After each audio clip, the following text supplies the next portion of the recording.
তো অনেক চেষ্টার পরে আজকে ভিডিওটা অন করতে পেরেছি, কারণ ছাদে আছি তো তো প্রচুর রোদ, প্রচুর গরম লাগছে। তো যাই হোক, সো হ্যালো এভরিওয়ান, কেমন আছো তোমরা সবাই? আশা করি অনেক অনেক ভালো আছো।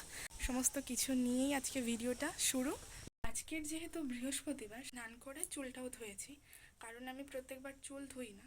তো এখন চলো পুজোটা দিয়ে তারপরে তোমাদের সাথে দেখা হচ্ছে। তো পুজোর জন্য রেডি হয়ে প্রথমেই তো আমি ফুলগুলো তুলে নিয়েছিলাম, আর এই ফুলগুলো কিন্তু সব আমি আমার ছাদ থেকেই তুলেছি।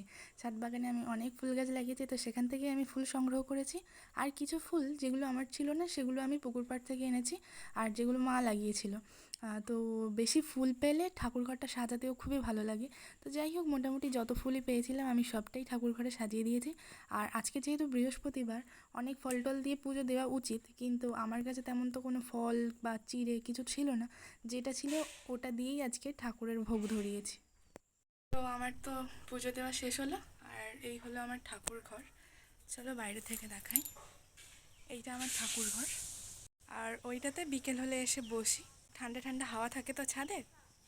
আমি যেহেতু ছাদে অনেক গাছ লাগিয়েছি, তো সেটা তোমাদেরকে শেয়ার করছি।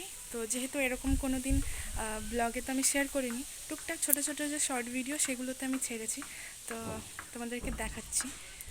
তো এই হলো আমার ছাদের টুকিটাকি ছোটোখাটো, ছোটোখাটো বলতে কয়েকটা গাছ মাত্র। তো তোমাদেরকে একদম প্রথম থেকে দেখাই গাছ। প্রথম আমি এই গাছটাই লাগিয়েছিলাম, নয়নতারা, এটা, তারপরে এটা, তারপরে আস্তে আস্তে আস্তে আস্তে আমার ছাদটা এরমভাবে ভরে গেছে। এই যে লঙ্কা গাছ, প্রচুর লঙ্কা হয়েছে, প্রচুর, সঙ্গে রজনীগন্ধাও আছে। আর এখানে এই যে মা লঙ্কা সব রোদে দিয়েছে, সুন্দর ফুল হয়।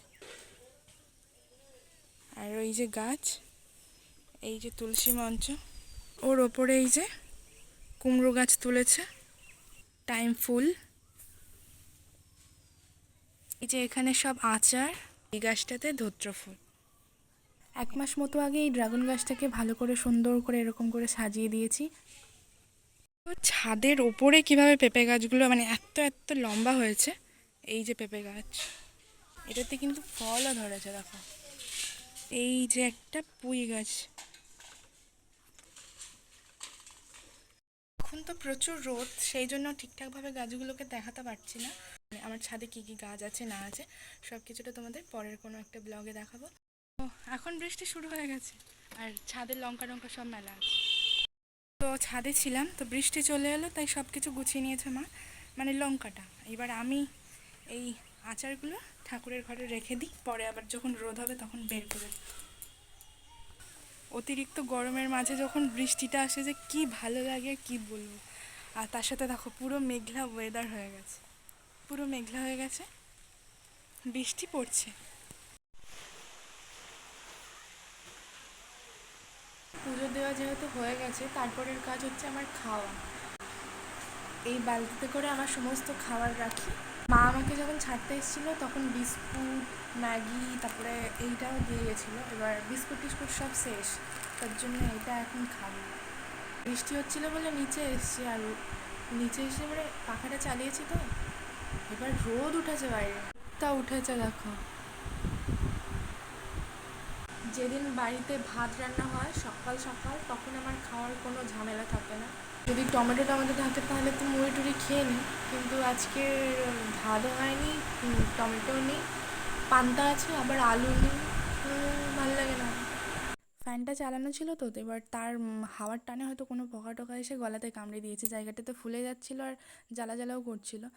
তারপরে খাওয়ার জন্য আমি তো প্রচণ্ড খিদে পেয়েছিলো, সেজন্য মুড়ি তো খাওয়া যাচ্ছিলো না শুধু, তার জন্য এটা ঢেলে এখন খাওয়া হচ্ছিলো। আর তারপরে আমি শক্তিবাম খুঁজে পেয়েছিলাম, ওটা আমি গলার মধ্যে দিয়ে দিচ্ছিলাম, কারণ জ্বালা জ্বালা করছিলো প্রচুর। এখন আবারও ছাদে যাচ্ছি, কারণ রোদ উঠেছে আর আচারগুলোকে আবার রোদে দিতে হবে।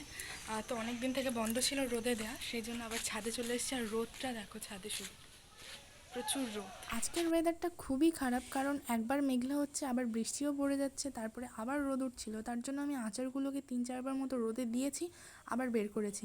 তো তার জন্য আমি আচারগুলোকে শেষমেশ ঘরে নিয়ে চলে গেছিলাম। তো আবার রোদে দিয়ে দিয়েছি। আমার জলটা যেহেতু কালকের রাত থেকেই শেষ হয়ে গেছিলো, সেই জন্য কাকুকে ফোন করাতে সকালবেলা তো দিতে পারেনি, 11টার দিকে এসে জলটা দিয়ে যাচ্ছিল। কারণ আমি যেহেতু কেনা জল খাই, সেই জন্য জলের জন্য তো একটু অপেক্ষা করতেই হয়। আর আমার বুদ্ধি থাকে না, আমি যদি প্রত্যেক দিন মানে ধরো জলটা শেষ হওয়ার আগে তার আগে যদি বলে দিই সেটা ভালো হয়, কিন্তু সেটা আর আমার বলা হয়ে ওঠে না। এখন সময় প্রায় দুপুর 1টা, দুপুরের খাওয়া দাওয়া এখনও হয়নি। তো আমি আচারগুলো যে রোদে দিয়েছিলাম দেখতে পাচ্ছ তুলে নিয়েছি, কারণ আবার মেঘ ডাকছে, আবার বৃষ্টি পড়ছিল। এখন বৃষ্টি চলে গেছে, মানে এই বৃষ্টি হচ্ছে আবার বৃষ্টি চলে যাচ্ছে, এরকম একটা ওয়েদার। আর ছাদটা পুরো গরম হয়ে গেছে, একটুখানি যে রোদটা হয়েছিল না। লঙ্কা গাছগুলো কেরম দেখো, নেতিয়ে গেছে। এই শাড়িটা দেখো, তো এইটা হলো আমার রিসেপশনের শাড়ি। এই যে সাইডগুলো, এগুলো মারতে হবে। রাতের ডিনার হচ্ছে মুড়ি জল দিয়ে আর আলু ভাজা করেছি, আর তার সাথে একটা লঙ্কা আছে। এই যে লঙ্কা খাবি, খাবি? বলবি তো খাবি না? বলো হ্যালো, কেমন আছো? যাও, আমার কাছে চলে যাও, টাটা। ঠিক আছে, চুলটা এরকম করে বেঁধেছি, কারণ আমার মা বলে যে প্রত্যেক দিন চুল এরকম করে বাঁধলে চুল একটাও কালকে সকালে ছিঁড়বে না, মানে পরের দিন সকালে ছিঁড়বে না। তো সেটাই কিন্তু হয়, তাই জন্য চুলটা বেঁধেছি। আবার এসছে, তো ঘুমবি না? খাবিও না? তো তুমি কি হাওয়া খাবে? হাওয়া খাবে। বেশ রোগা শরীরটা দেখো শুধু। ইহি। তো আমাদের রাতের খাওয়া এখন শুরু হয়েছে, মানে সবাই খেয়ে নিয়েছে, মা বাবা খেয়ে নিয়েছে, আমি আছি একা খেতে।